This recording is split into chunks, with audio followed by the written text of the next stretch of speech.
Now, the greatest radio shows of all time. Suspense. The Shadow Node. Washington calling David Harding, counter-spy. Classic radio theater. The Great Gildersleeve. Fibber McGee and Molly. Dragnet.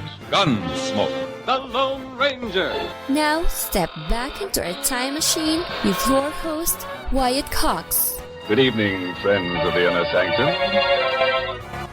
And this hour, comedy as we head to Wistful Vista, 79 to be precise. That's 79 Wistful Vista. As we check out what's going on in the household of Fibber McGee and Molly. This episode goes back to March 11th, 1947. The Johnson Wax Program with Fibber McGee and Molly.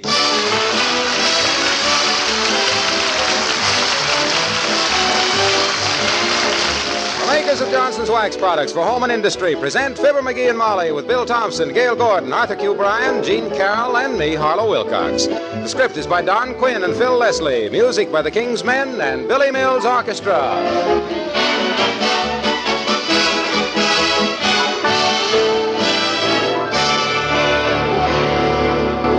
Mrs. McGee of 79 Wistful Vista is a difficult person to baffle, but she is now up against a phenomenon which is new in her experience. Her husband is being energetic. He's being ambitious. He's being vital, dynamic, and a trifle obnoxious. For further details, listen to Fibber McGee and Molly.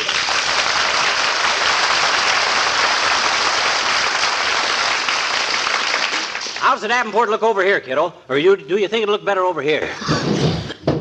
No, I think it'll look better over there. Now, let me see. If I put the piano over here, it's a better balance for the desk over there. Or is it? Nope, I don't.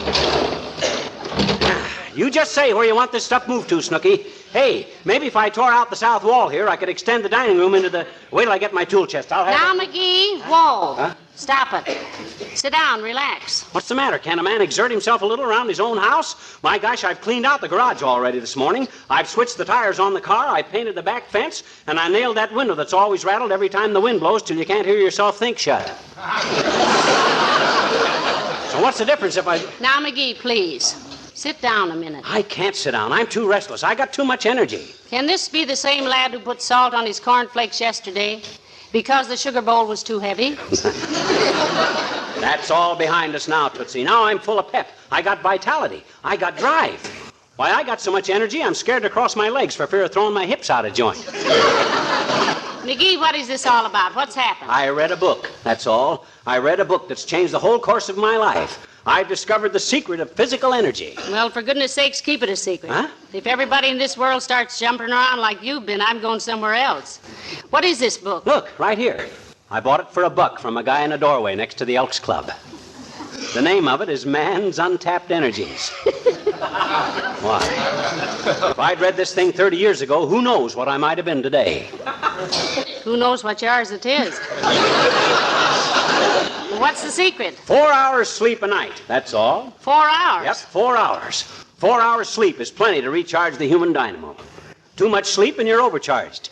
$1 for that book and you were overcharged. Yeah, but look at me.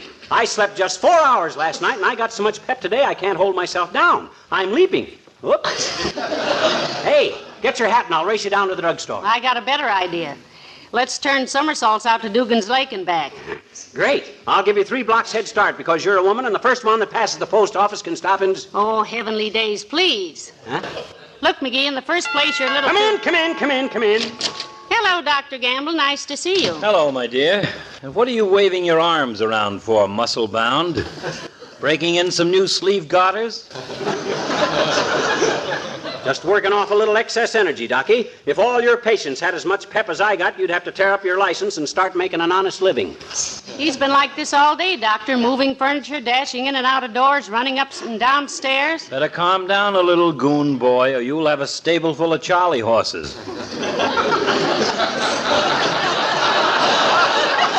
Any resemblance between your muscles and a tea bag full of mice is simply uncanny. Go peddle that advice to the old folks, lap. If everybody knew what I know, all you iodine artists would be sleeping in the park. And too long, too. What do you mean, too long? Tell the doctor your great discovery, dearie. He's entitled to know what's going to put him out of business. Certainly. How much sleep you get per night, fatso? Well, that depends. If I tell my office nurse I'm going out of town, shut off my telephone, and plug the doorbell, I might get 8 hours. And someday I'm going to do it. 8 hours, and you pretend to be a doctor. Ha! Don't you realize that the human body only requires 4 hours sleep a night? Who told you that, lard bucket? I'd like to send him something nice for Christmas. He's the physician's friend. Well, he bought a book, Doctor, from a man in a doorway. It's rather a nice change from those 40-cent rayon neckties he's always coming home with. You ever read a book called Man's Untapped Energies, Mr. Gamble? Mr. Gamble? Yeah. You might as well get used to being called Mr. When people discover this book, the medical profession is a dead geese. My boy, I think you've got something. Well, I don't... You do? Yes. You have a chronic case of Fantasticus stupidaria. Is it serious, Doctor? Oh, no. Lots of people go through life with it.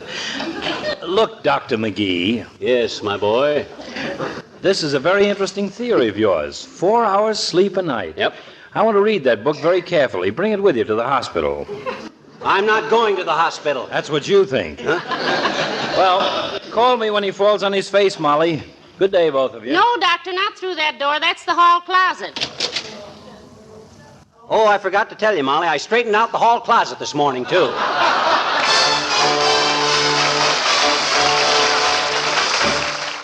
Oh, this is going to be extremely strange, but that's Fibber McGee and Molly, March 11th, 1947, here on Classic Radio Theater with Wyatt Cox.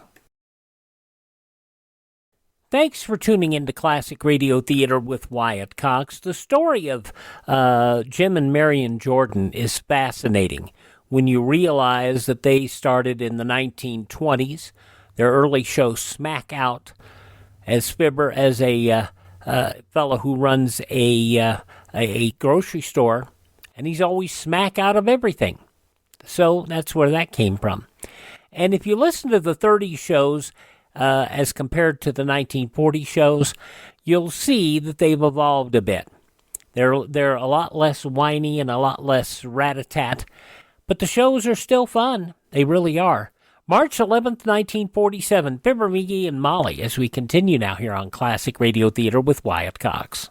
1, 2, 1, 2, 1, 2, 1, 2, 1, 2. 50 times exactly, and I ain't even breathing hard. What'd you do? I touched my knees 50 times without bending my elbows. My gosh, I never had so much energy. I can just feel the red Corsicans dancing in my blood. You don't mean Corsicans, dear. You mean corpuscles. Oh, no, I don't. A corpuscle is a non-commissioned officer. They never got in my blood. They got in my hair. Those were corporals, McGee. They were? I thought corporals were cigarettes. I remember behind the barn back in Peoria back in 1911. Some of the fellas had some sweet corporals. No, those were caporals. Caporals? You mean like the capital of the United States is Washington, D.C.? No, that's capital. Then what did I say wrong in the first place? Well, you said you could feel the red Corsicans dancing in your blood. Yeah? A Corsican is a native of Italy. Napoleon was a Corsican. Well, what do you know? Imagine me, a descendant of Napoleon. No wonder I got so much energy. Napoleon, the little corpuscle. Corporal. I thought a corporal was a... Oh, we did that, didn't we? Yeah. Yes, we did. You know something, Molly? I'd feel pretty selfish keeping this secret all to myself. I'm going to go down to the Elks Club tonight and pass the good word to all the boys. I'll organize a discussion group, and incidentally, when I tell them businessmen how we need a new airport for Wistful Vista... Airport?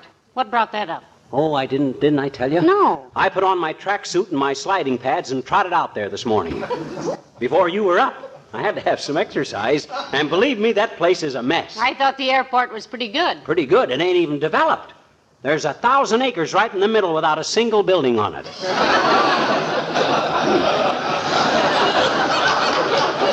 Maybe you better talk to Lena. You know, she used to be a radio operator out there during the war. Lena, a radio operator? Yeah. Horseradish. I'll bet she don't know whether cut plug is chewing tobacco or a short commercial. Well, now, you talk to her. Okay. Lena! Oh, Lena! I think we have a dandy airport, Mr. McGee. I really do. Hey, how'd you know what I was going to ask you, Lena? Oh, you know, old Snoopy me, Mr. McGee. I used to always keep an ear to the ground until I found out that keyholes are so much cleaner. Is it true that you used to be a radio operator, Lena? Oh, just as true as you're sitting there, dear. That was before I became a singer on station QPXW. You know, me and my girlfriend, Patty the Foie Gras, we sung duets. Classical stuff, Lena? No, it was novelty songs, Mr. McGee. Oh. And the biggest novelty was when we finished the song both together. You know, we sung stuff like, I want a girl just like the girl that Mama found a picture of in Papa's dress suit. I want a girl just like the girl. You know, songs like that. Lena, were you a success? Well, the day I made my Debut. Oh, the debut. Great.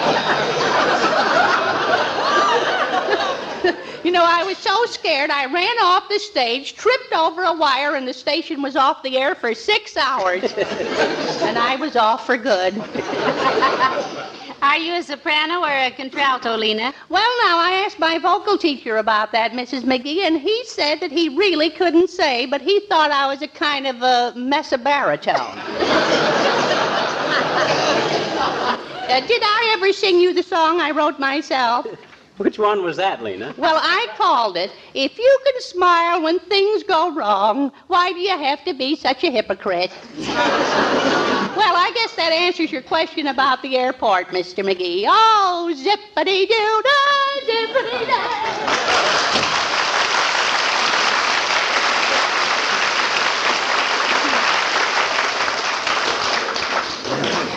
Kid's got a great voice for cooling coffee. Hush, dearie. You know, she's very sensitive about her voice. Sensitive my clavicle. She's as thick-skinned as a $90 suitcase. Be careful now. She's probably listening. Oh, well. Now, what were you saying about the businessmen down at the club? Huh? Oh, I'm going to organize a discussion group. I'm going to tell them half-dead dopes how to be as peppy and energetic as I am. 4 hours sleep a night. That's the whole secret. Hello, folks. Oh, hello, Mr. Wilcox. Just the guy I want to see, Junior. How many hours do you sleep every night? Gee, I don't know, pal. Anywhere from 6 to 10 hours. The more, the better. Aha, that's where you're wrong, boy. You're sleeping your life away, draining your energy. Look at me, only 4 hours sleep last night, and I got so much vitality, if ants wore pants, they'd have McGee's in them.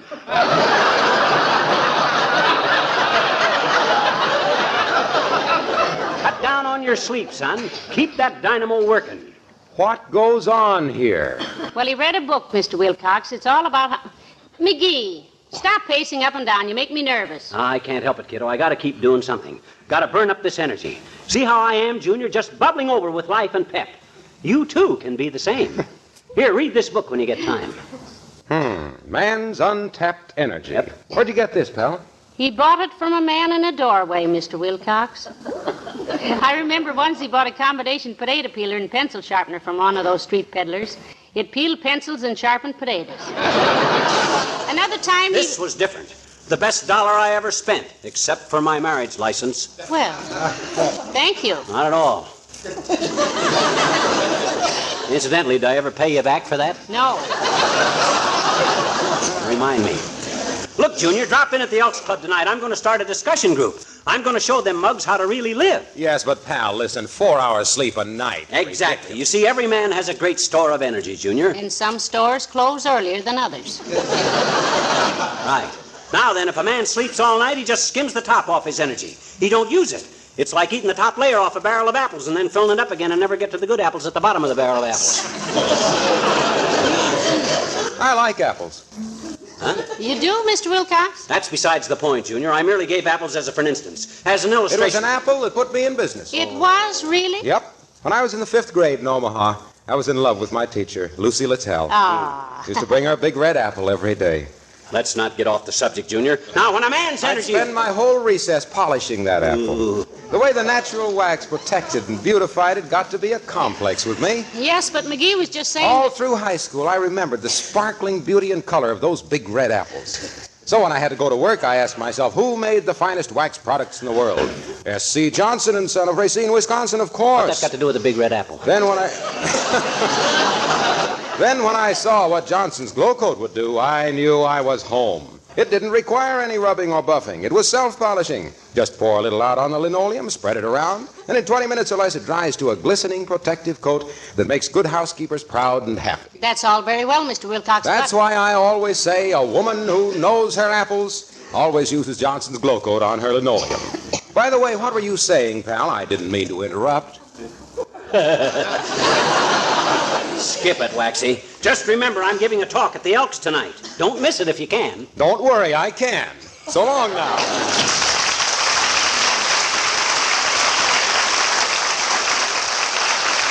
Yeah, I knew I could count on him. Hey, have you got any extra pieces of clothesline, kiddo? I feel like I'd like to skip rope for a couple of hours, work off a little energy. I'm so full of steam, my ears are starting to whistle. Dearie, I don't know how you do it. Up at the crack of dawn and still charging around like a hopped-up flivver. I just can't stand to be idle, that's all. My gosh, I can just feel the energy flowing through me. Sort of warm waves going right up my back. Stand away from the radiator and see how it is. Huh? Oh, well, just the same, with the vitality I got. Come in. Oh, it's Mr. Wimple. Hello, Mr. Wimple. Hi, Wimp, old man. Hello, folks. I was just driving by and... What's the matter, Mr. McGee? Underwear too tight?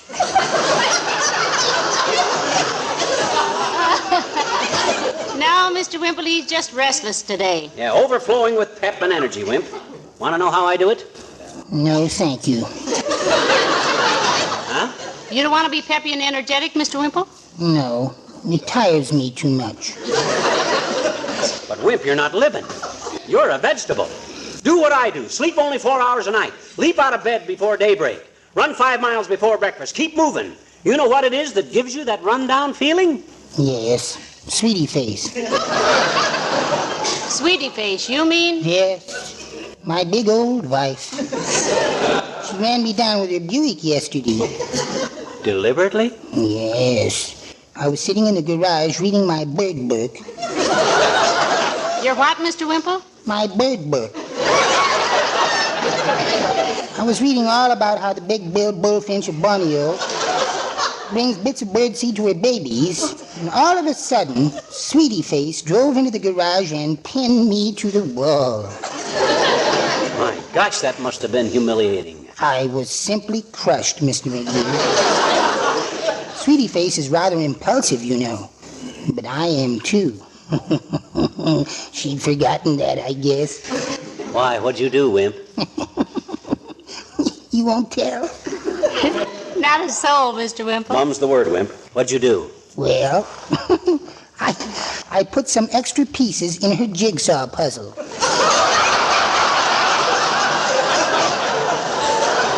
Oh, no, Mr. Wimple. Yes, I did, and that isn't all either. My gosh, Wimp, what else? I sneaked upstairs with the pliers and tightened the cap on a toothpaste tube. Heavenly days. And then you know what I did? Oh, this was really naughty. It was, eh? Yes. I poked some little holes in her shower cap. I'll show her. Well, goodbye now. You know what, Molly? This only taking 4 hours sleep a night is marvelous. Really? I've been so busting with energy today, I can't hold myself down. I ran upstairs so fast a while ago, I went 10 feet in the air at the top. Oh, my. Yes, sir. I'm so full of hay. You want to take a nice long walk before you go to bed?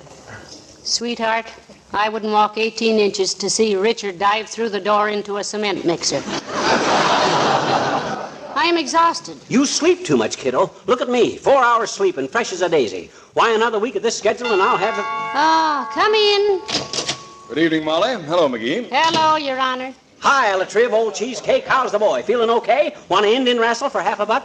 My dear boy, after the day I've put in at the City Hall, I wouldn't wrestle Hedy Lamarr. No energy, huh? You just haven't discovered the secret, fella. There's a trick to keeping up your vitality. You ever read this little book? Well, let me see it.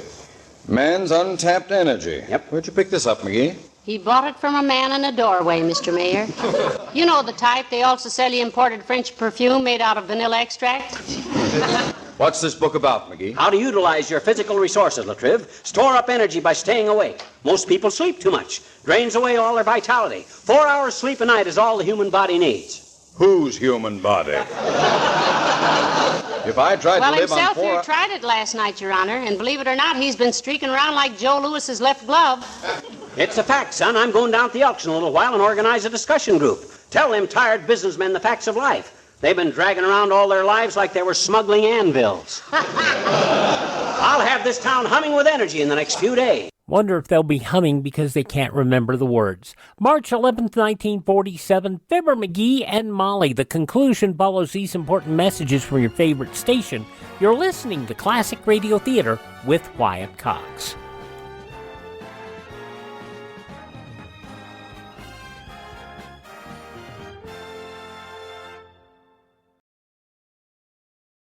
Here's Mike Lindell talking about getting your best friend something special.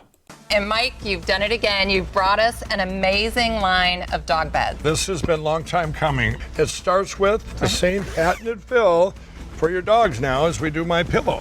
I wanted everything covered in sizes from your largest dog to your smallest dog. You can throw them in the washer and dryer. The dogs love it. They asked, and here they are. This is why you get the dog bed. This is the main reason. The dogs love it. And you've got that 10-year warranty, right? I can do it because the dogs love it. They don't want to wreck their bed. And you can get these MyPillow dog beds at a price lower than the big box stores, as low as $19.95. Call 1-800-928-4715, 1-800-928-4715, or go to mypillow.com/pet and use my promo code Wyatt. Treat your best friend to a MyPillow dog bed, mypillow.com/pet. Promo code Wyatt.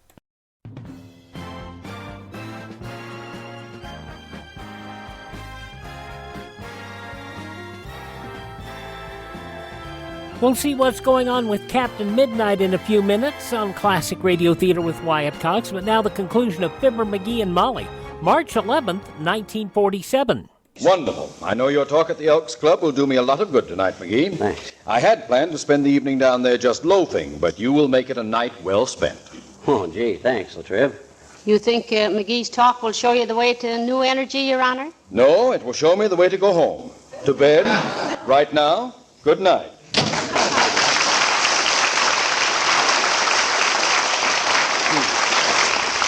Why, that lazy lout. That guy must be part pitchfork. Spends half his life in the hay. Hey, what time is it? Well, it's almost past, and I'm going to bed too, dearie. Not me, Snooky. I'm still full of vinegar. I'm going down to the Elks and organize a discussion group. Tell all them guys how to build up their vitality. Well, sweet dreams, kiddo. I'm off in a cloud of energy. Don't wait up for me. I'm good for all night. Have you got your house key? Don't need a key, beautiful. I'll climb up onto the roof and slide down the chimney. Now, pip, pip, old tulip. Good night, dearie. Ah, there goes a good kid. I wish I had some witty comment to make about him, but I'm just too exhausted. I think I'll walk upstairs backwards and fool my muscles. Come on, Molly, get going.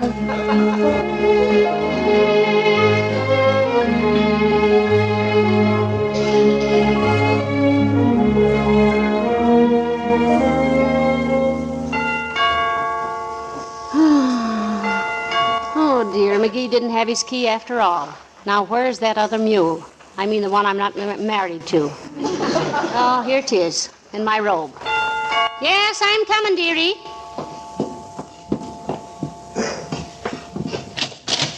Sorry to bother you, Molly, but we couldn't get in without waking Dr. Gamble, what is it? Is there something? Is McGee... No.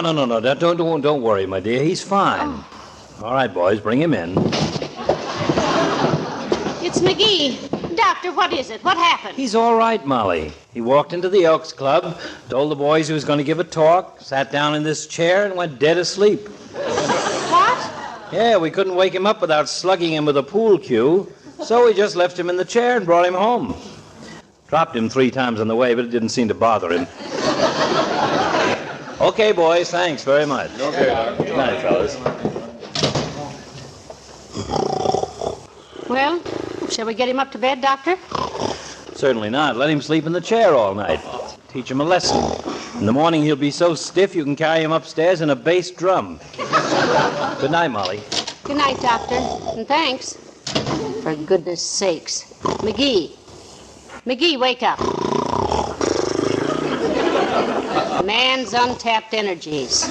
Mm-hmm.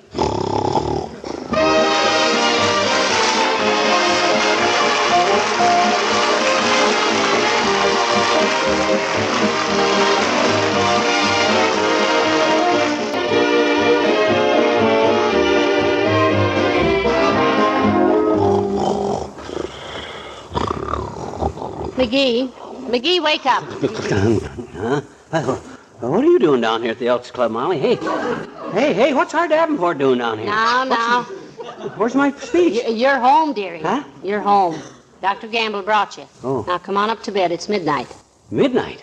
You mean I've slept my 4 hours already? You've slept 24 hours. Huh? This is Wednesday. Oh. Well, there's no use getting up now. I've slept too long to have any pep. Try me again tomorrow. Good night. Oh, dear. Good night, all.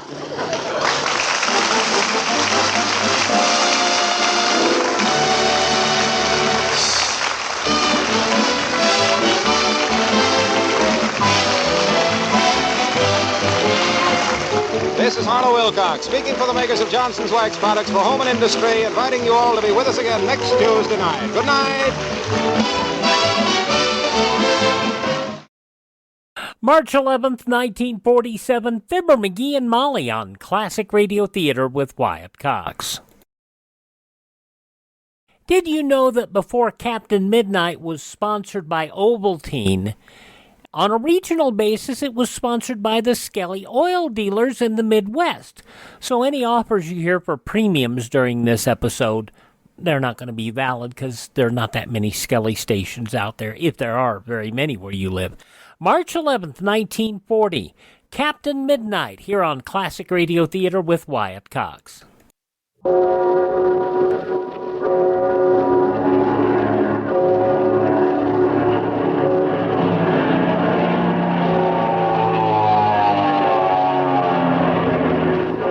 The Skelly Oil Company presents Captain Midnight.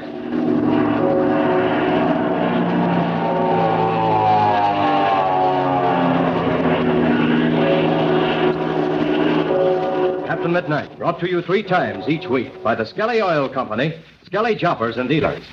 Say, how many of you fellows and girls are going to be airplane pilots when you grow up? Raise your hands, will you? Hey, boy, oh boy, look at those thousands of future flyers listening in tonight. Well, now, here's something every young future flyer should know. An airplane pilot has to learn to watch the weather. The weather is very important in aviation. So airplane pilots study the weather reports every day. They try to find out just what the weather is going to be like ahead of time so they can be prepared for it. Well, that's something you should be doing right now. Watching the weather and reading the weather reports to help Dad keep the family car prepared for the weather ahead. You should be listening to the daily reading of the weather forecasts on the radio just as closely as airplane pilots do, so you can tell Dad what kind of weather to expect for the family car. And why is the weather important to your family car? Well, for a number of reasons. Any day now, it'll be time to change over to summer weight oils and gear lubricants. Time to bring the family car into your Skelly service station to have it made ready for spring weather. Your Skelly man knows just the kind of oil and gear lubricants you should have in your car for your weather. And he has the exact grade of Skelly Tagoline motor oil and lubricants that your car needs. But it's your job to watch the weather so you can tell Dad when it's time to stop in for a spring lubrication checkup at your Skelly service station. So remember how important the weather is, you young future airplane pilots, won't you? And remember, too, that your Skelly man is the one who knows how to take care of your car in every kind of weather. And now to Captain Midnight. You'll remember that in the last adventure, Ivan Shark promised Chuck Ramsey that the young pilot would have an opportunity to say something to Captain Midnight over the radio to prove that he actually was in Shark's power. It is now early in the morning, just after Chuck has had his talk with Ivan Shark. the servant Fang has ushered Chuck to the room where he and young Crane have been kept behind locked doors. Listen. Oh, gosh, Chuck, you're back quick. What happened? It's true, Frank. It's true. I'm really going to talk to Captain Midnight tonight. Hey, honestly, Chuck? Do you actually mean it? Absolutely, Frank. Ivan Shark just promised me that I would. Oh, but gosh, Chuck, from what you told me of Ivan Shark, how can you trust him? You thought he was going to let you talk to Captain Midnight last night, but he didn't. Oh, gee, Frank, you're right. Maybe he'll go back on his word. But no, he won't. He can't. Why not? Well, don't you see, Frank? Ivan Shark wouldn't let me talk to Captain Midnight if there was any other way for him to get what he wants. There isn't, don't you see? Oh, gosh, Chuck, I guess you're right. He's got to let you talk to Captain Midnight. It's just as we thought. I know that from what Ivan Shark said. Captain Midnight told him that he'd have to hear my voice so that he'd know that I'm in Ivan Shark's hands. Well, the next thing is, what are you going to say to him? That's the thing that's got me stuck, Frank. I've seen enough of this place to know that there are certain things which Captain Midnight must know in order to find us. And we've got to figure out how to tell him. Oh, it's still early in the morning, Chuck. We got more than 12 hours to figure it out. But, well, to tell you the truth, I just don't see how it can be done. It does seem impossible. But I've got an idea. Oh, that's swell.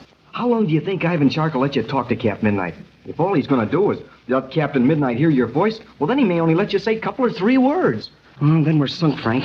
I got to say a lot more than that to get any kind of a secret message through to him. Well, how many words do you think Shark will let you say? I don't know. But I'm not going to ask him. I'm going to say as much as I can before he shuts me off. I ought to get in at least 50 words. Oh, that's an awful lot, Chuck. I don't think Shark will let you say that much. Well, I don't know. You can say 50 words in a pretty short time. Well, you can't try to say them too fast, because then Captain Midnight might not hear them all. And that, Frank, is terribly important. Captain Midnight has got to get every word. If he should miss even one, it would ruin the whole thing. And something else, too. If I try to talk too fast, Ivan Shark would get suspicious. He'd suspect that I had some particular reason for talking so fast. Yeah, Chuck, I guess you're right. Hey, but tell me, what did you mean by saying that if Captain Midnight didn't get every word, it'd ruin the whole thing? Captain Midnight once told me about a method which is sometimes used to convey secret messages in a seemingly innocent letter. Oh, tell me about it, Chuck. How in the world are you going to do it? Do you really believe there's any chance? Yes, Frank, I think there is.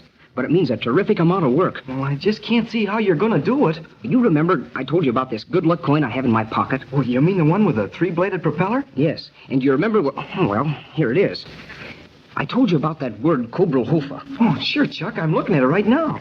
In order for 2 people to send a secret message to each other in a letter or some other communication, they usually use a word or a phrase that's known to each other very well. Oh, sure, Chuck. I see. So in this case, I'm going to try to use the word Kobrelhofer because it's so well known to both Captain Midnight and myself. But I sure don't see It's like this, Frank. We got to use the letters of the word Kobrelhofer as the means of sending a message. Oh, you mean each one of the letters in the word Kobrelhofer is the first letter of a new word in a secret message? That's exactly what I mean, Frank. Now, for example, here are some of the words that we've got to get across to Captain Midnight. And we've only got a little over 12 hours, so we've got to get busy. Now then, here's the most important... And now, our scene changes. It's shortly after 11 o'clock that night on Ridgeville Airport. Captain Midnight's new Spartan cabin plane is standing in front of the Southwest Airlines hangar, ready for a takeoff. Steve and Patsy Donovan are seated in the cabin, waiting for Captain Midnight. Let's listen as Steve says... Now, Patsy, Captain Midnight thinks there's a chance Chuck may try to broadcast some kind of a secret message to us. So you've got to be sure to write down every single word that Chuck says. Oh, gosh, Steve, wouldn't that be wonderful if he could? And don't worry, I won't miss a thing. Well, anyway, if Chuck can, you can see how important it is to get every word he says. Gosh, I'll do my best, Steve. But I still don't see how Chuck could send a secret message to us with Ivan Shark standing right beside him. Well, it does seem impossible, but then Captain Midnight says it's been done before. But Chuck hasn't had any experience doing anything like that. Well, that's what I told Captain Midnight. But he says that he once told Chuck of a method that spies sometimes use in sending messages and letters. Gee, you mean by invisible writing? Like Chuck's father did on that map? No, Patsy, nothing like that. Because letters are often examined in an infrared machine. Any kind of invisible writing would show up at once. Oh, but how in the world do they send a secret message then? Well, there's nothing hidden at all. It's just as if you were to write a letter to me, and the letter seems to mean one thing, whereas actually there is a secret message using the same words that appear to be innocent. Loop and loops, what do you know about that? Well, Captain Midnight says it's done usually by using certain regularly spaced words in the message. You mean like a crossword puzzle? No, Patsy, not like that. You count from the first word in the message, and maybe it'll be the 5th word. Then you count through, and every 5th word is the word in the secret message. Jiminy crickets, I never heard of anything like that. Well, it doesn't have to be every 5th word. Sometimes it's the 6th or 7th or 10th, or maybe even the 15th. Why, sure, I begin to see now. You just take those certain words out of the letter, and there you have your secret message. That's the idea. Well, here comes Captain Midnight now. Well, we're almost ready to take off. Is the ship full of gas, Steve? Every tank is full, Captain Midnight. The oil is okay, and I checked everything else, too. That's fine. Let me see what time it is. It's 10 minutes after 11, Captain Midnight. So I see. Now, we'll take off in a couple of minutes. I want to climb up to 10,000 feet before we start talking to Ivan Shark. Are the 2 listening posts all set? Yes. I got telegrams from them while I was talking to Pinky Drake and Slim Pool. Oh, say, did you ask Pinky and Slim about that country there up in Canada? Yes, Steve, I did. And it seems that Pinky once prospected up in that country. He and another fellow are up near the headwaters of the Peace River. Gee, that's swell. Then you're going to take them along with us when we go up there? That's the idea, Patsy. Well, when do we leave? Well, we may leave immediately after our conversation with Ivan Shark tonight. Now, if we do, we'll land, gas up, pick up Pinky and Slim, and be on our way. But it all depends on what happens during the next hour. We'll have to find out here from the listening post before we leave, won't we? Yes, we will. It's very important. I've arranged with the telegraph company to get the messages from the listening post through as quickly as they can. We'll no doubt receive them soon after we get back on the ground. Do you think Ivan Shark will talk from the same position tonight that he did last night? Well, I can't tell about that, Patsy. Shark is very clever. He knows we're triangulating his position, and he's going to do everything in his power to fool us. Well, he might send his message from the same place tonight just to make us think that that's where he is. It's using your head, Steve. Ivan Shark may do just that. But there's no use speculating about it now. We've got to be in the air. I'll start the engine. We'll take off.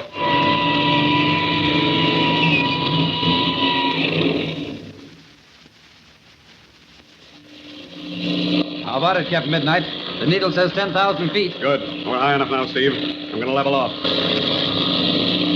There, that's a lot better. The less noise the engine makes, the easier it'll be to hear Chuck. All right, now then, Steve. You take the controls. Now, I want to give all my attention to this radio conversation. Okay. Which way will I head? Now, listen, just keep cruising in a wide circle over the airport. As soon as we're through talking, I want to be able to get on the ground without wasting any time. All right, you are. And the more you can throttle the engine without losing altitude, the better it'll be for us. Okay. I'll throttle her down as far as I can. Right. Gosh, Steve, that's swell. If you don't have to run the engine any faster than that, we should be able to hear Ivan Shark and Chuck as clearly as if we were on a telephone. No, we're holding our altitude all right. I don't think we'll have any trouble. All right, now then, Patsy. Are you all ready? Yes, I am, Captain Midnight. I've got my pad here and 2 extra pencils in case I break a point. All right, that's fine. And I want you to miss a single word, Patsy, particularly when Chuck begins to talk. I'll try not to miss a word, Captain Midnight, because Steve says you think there's a chance Chuck may try to send us a secret message. Well, it's a faint hope, Patsy. It all depends on Chuck's circumstances, whether he's been able to see anything and so forth. And there's another thing, too. Yeah? If Chuck has to speak to us without knowing beforehand that he's going to, it's going to make it awfully tough. It's a possibility, Steve. And if that proves to be true, there won't be any chance for a secret message. All right, now. Better be getting ready here. Well, according to the clock in the instrument panel, we've only got a half a minute to go. That's what my watch says, too. All right, now, wait a minute. Let's take a last look around and see that we haven't forgotten anything. I'm all ready. So am I. Okay. All right, now. According to the second hand, it's almost 12. All right, here goes. Captain Midnight, calling Ivan Shark. Captain Midnight, calling Ivan Shark. Go ahead. Ivan Shark answering Captain Midnight. Go ahead. I'm waiting to hear Chuck Ramsey's voice. Go ahead. But first, Captain Midnight, I have a proposition to make. Chuck Ramsey and his friend Frank Crane will be returned to you safely if you give me your word of honor to leave me alone in the future. Do you agree? Go ahead. I won't talk to you, Ivan Shark, until I've heard Chuck Ramsey's voice. Go ahead. Very good, Captain Midnight. You shall hear Chuck Ramsey's voice. You will step here, Ramsey, and try to persuade Captain Midnight that he had better do as I ask. You may say a few words to him, but only a very few.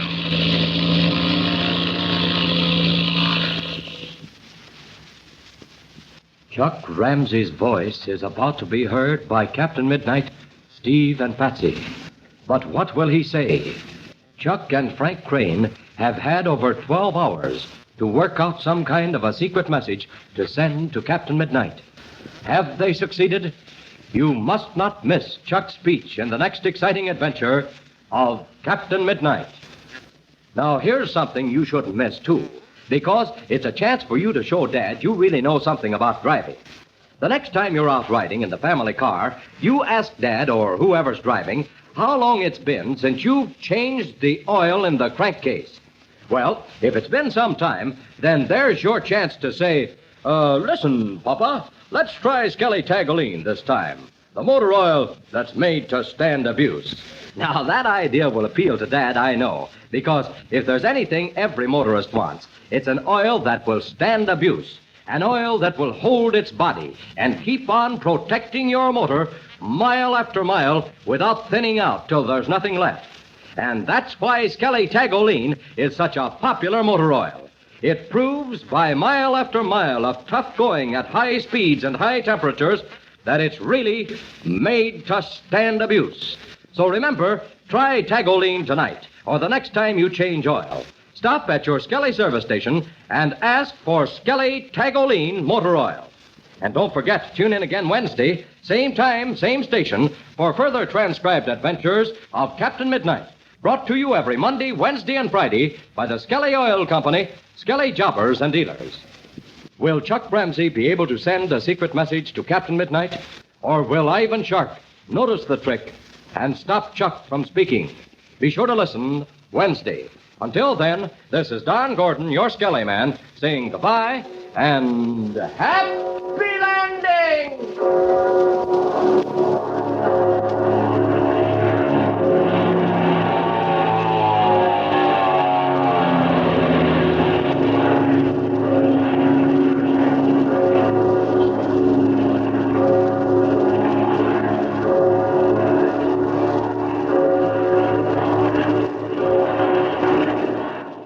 March 11th, 1940, Captain Midnight here on Classic Radio Theater with Wyatt Cox. Thank you for making us a part of your day. Would you thank this radio station and most importantly support their advertisers? It is their kindness and courtesy that allow us to be with you each and every time we roll around here on your favorite radio station. Now, if you miss a day here, you do not have to miss a single show. Every episode of Classic Radio Theater with Wyatt Cox is up on our webpage, which is classicradio.stream, not .com, classicradio.stream. There you can stream our shows, you can learn about building a classic radio collection of your own, you can contact me there, find our social media links, and if you would like to support our show in a more tangible method, you can buy me a coffee. That Buy Me a Coffee money goes to help us acquire additional classic radio collections. That is at classicradio.stream. Classicradio.stream. It also helps us maintain our distribution channels. Thank you for tuning in, and please tell all your friends the great radio shows are right here at this spot on the dial. Classic Radio Theater with Wyatt Cox here on your favorite radio station.